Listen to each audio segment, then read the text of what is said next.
Welcome back. My name is Lindsay, and today we're actually going to be planning for January. So this is officially the very first plan with me for the year of 2023, and I do apologize that this is coming out way late than I intended, but if you can hear the sadness in my voice, I'm actually sick. I tend to get sick around this time of the year, and I actually am able to talk. So I'm taking advantage of this time to do this voiceover for you. But yeah, your girl's a little sick, so I apologize. But with my theme for January, I wanted to go back to doodles, and very small, cute doodles at that.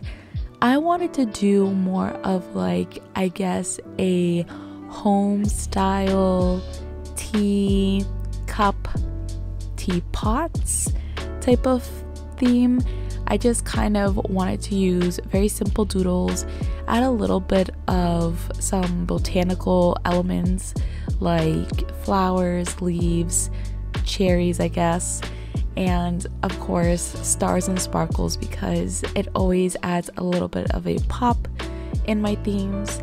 But I really wanted to keep it simple because I don't know, I just haven't really been into doing anything super extravagant, and I didn't really want to do any collaging this time around, so I relied really on these cute little doodles.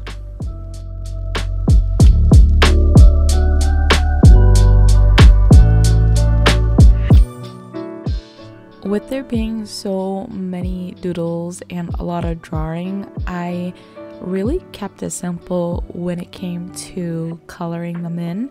Now, I wanted a very neutral but soft color palette, so very muted like pinks, greens, blues, anything kind of like that. I just kept it very simple, and because I really did like how I did my bullet journal setup with only kind of giving this fake appearance that the doodles are fully colored, I kind of wanted to carry that on into this monthly plan with me, and I really do like it. It gives a very sophisticated look to the theme, even though it's just a whole bunch of like doodles just awkwardly placed in certain places, but I really did like it.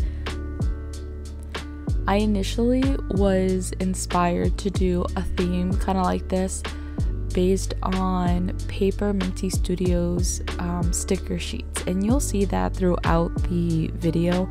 But she basically was having a last minute like Black Friday deal sale thing going on, and I tried to basically get as many things as I possibly could, because I feel like I'm just super picky when it comes to stationery, and she is one of the ones where I love her work. And I'm actually very sad that currently it is closed, just because she's trying to like come out with some new things for the following year.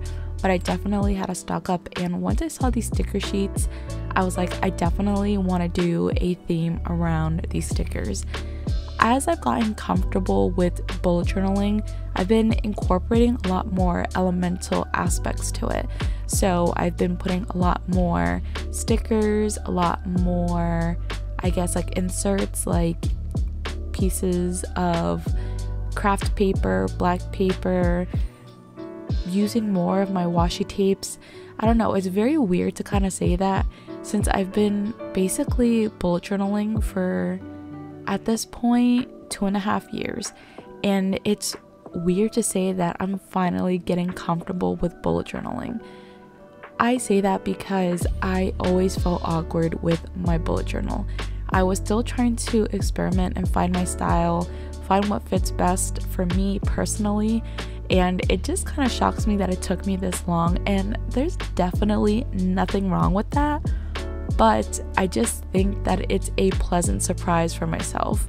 And if you guys kind of feel the same way, where you're still kind of stuck figuring out yourself in terms of your style for bullet journaling, let me know, because I feel like there's this weird assumption that people who bullet journal definitely know what they're doing in terms of stylizing it.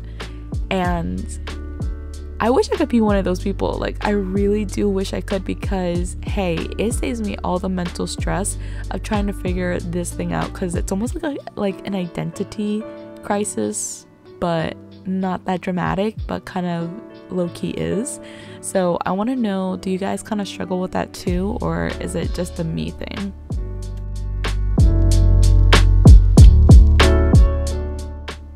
With my calendar spread, I definitely wanted to stick with doing a big calendar this time around, just because I wanted to have more space to write more things.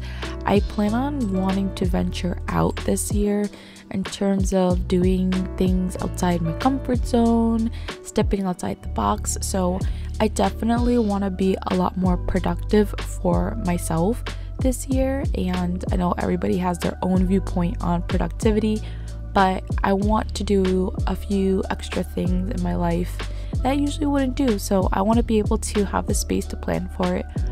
But in doing so, I actually, out of all the spreads that I did for January, this is the only one that I felt very unsure about. And the reason why I say that is because there was a lot of space. And sometimes a lot of space kind of freaks me out, because I feel like I need to like add things, I need to fill it in so it just doesn't look so awkward or look so sparse. But I kind of tried to make do with what I could. I refused to do a Dutch door for my calendar layout. I couldn't do it. I've done it so many times that I wanted to challenge myself. So I initially took it upon myself to just freehand some things, and I'll be honest, it felt really good. I always kind of like felt sometimes bullet journaling was a little too structured, and I never could treat it as a free space, if that makes any sense. But I pretty much was just going with what my mind kind of went. So I ended up doing some of these like squiggles in the corners, ended up putting a couple stickers here and there, started throwing stars left and right, and eventually came together in a very minimal way. But then when you compare that to these two spreads, it's a lot going on, and I kind of really like the a lot going on look. So I don't know, I'm always like unsure about my calendar layouts. That's the one thing I can say about bullet journaling, is that those things give me a lot of anxiety. Don't know why, but it just naturally does.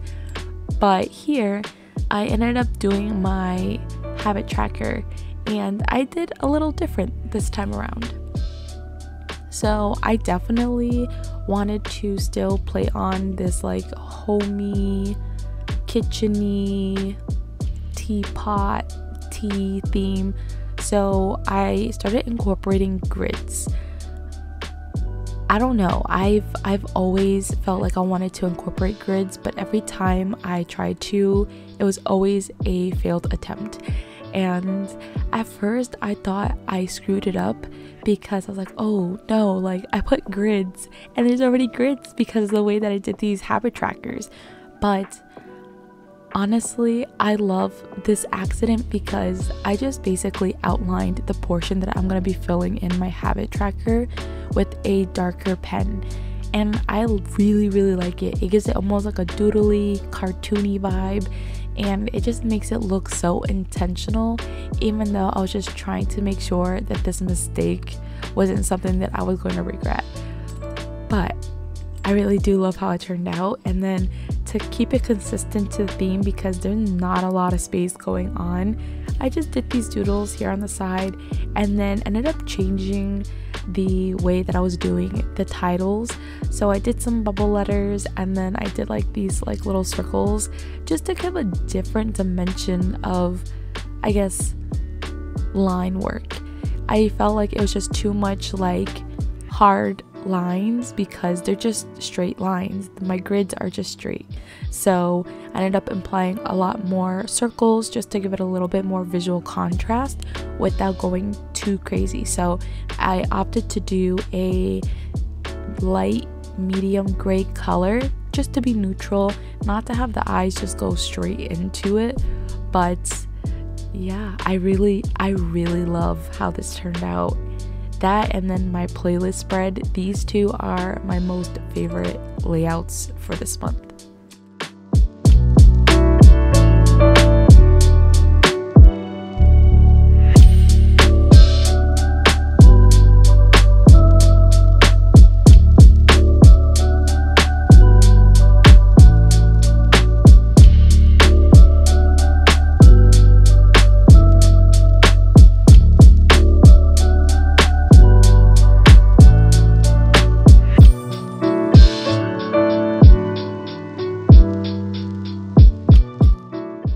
If you guys didn't know, this year I ended up using a bigger notebook than I've used in the past.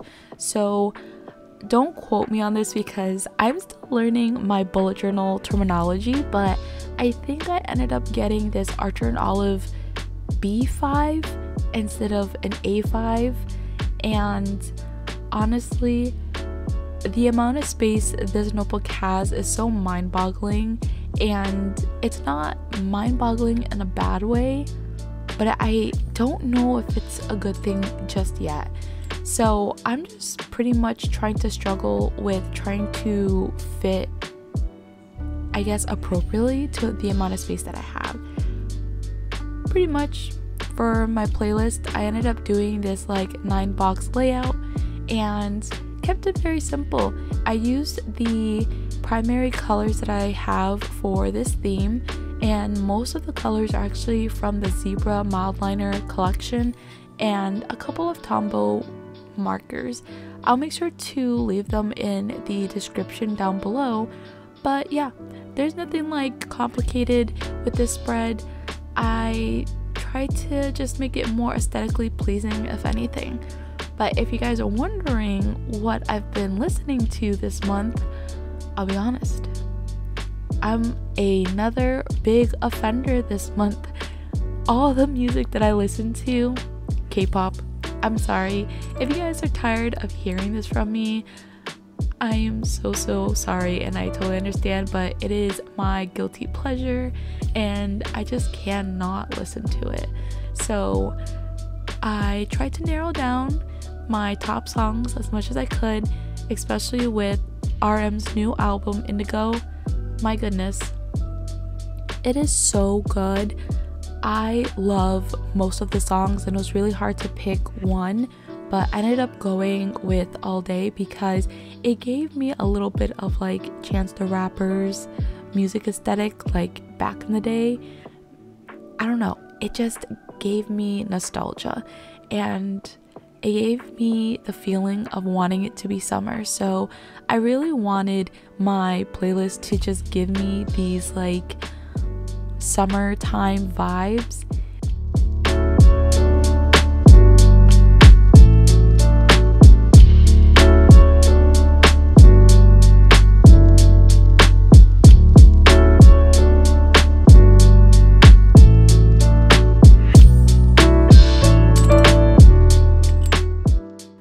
I kind of wanted to talk about the elephant in the room. So if you guys notice, I am still trying to figure out how to use my new camera, and I'll be honest, I'm not the brightest bulb in the pack, but this thing has pretty much given me more gray hair than anything in my life because it makes things so much more complicated. I know that technology is always going to be hard to kind of master, but my goodness, I've never had to fix my recordings as much as I've done the last like 2 months. So if you notice that the coloring is off or the focus is always going in and out, I really do apologize. Have patience, I'm still trying to figure things out, but yeah, hopefully I get it down packed. But yeah, your girl is a little, you know, going through it a little bit.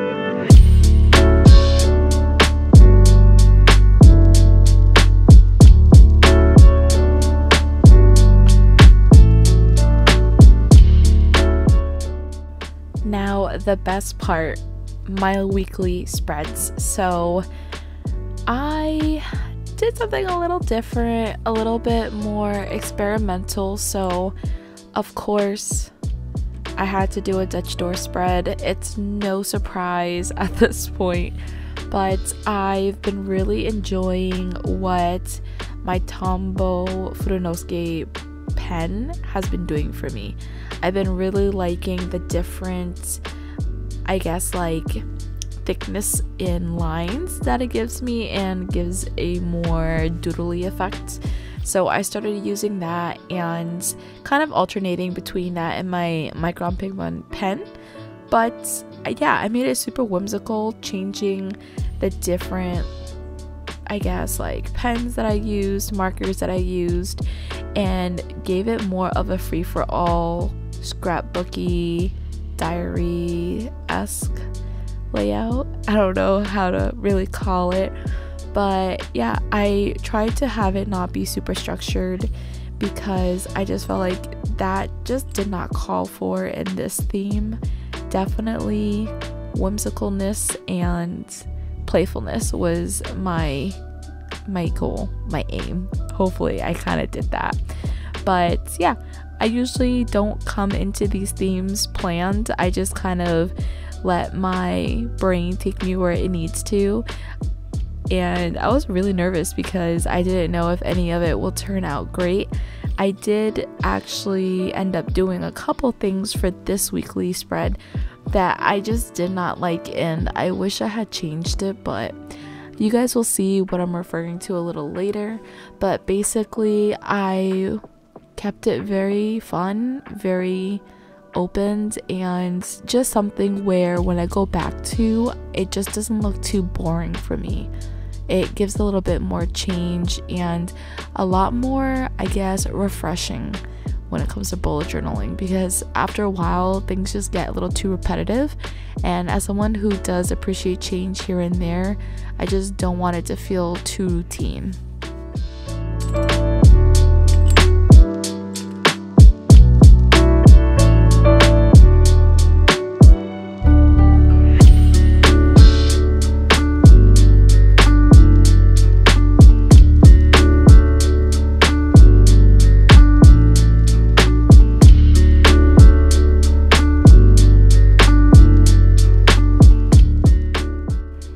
This is where I felt like I made a mistake. So like I said, I don't usually plan where my colors are gonna go during my setup. So I thought of being a little different since I've already done my titles in pink and light blue before. I've yet to do yellow, so I was like, let's do yellow, be a little different. Yeah, very different. Not that I know, it's a no. So eventually I do change it back to a light blue just to make everything else look cohesive. But yeah, I really made a mistake on that. But here's where the Dutch doors kind of come into play. So I wanted to do the tab thing again because I think the last time I tried to do tabs, it was back in September, and they were pretty much a fail. I'll be honest, pretty much a fail. But this time around, I was determined. I wanted to get it done right. So I ended up doing 3 tabs just because the 4th one would be part of the last page that the weeklies kind of just like sit on. And I ended up doing the colors that are basically in the color palette for this theme. So it was like a muted green, a muted pink, and this like muted blue purpley color. And it's gonna look really good against the light blue title for January. But I also went ahead and did some washi tape on the right hand side where the tabs are. I just didn't know what to do when I was initially recording, just because, like I said, I kind of was just going with the flow. I didn't have anything planned, and once I hit the recording button off, I was like, okay, I have to figure out how to kind of make this look good. So I decided to start playing around with what I had, and it ended up really nice. I can't believe I made a yellow title because that thing is so ugly, I'm gonna be honest. But you know, mistakes, you live and you learn.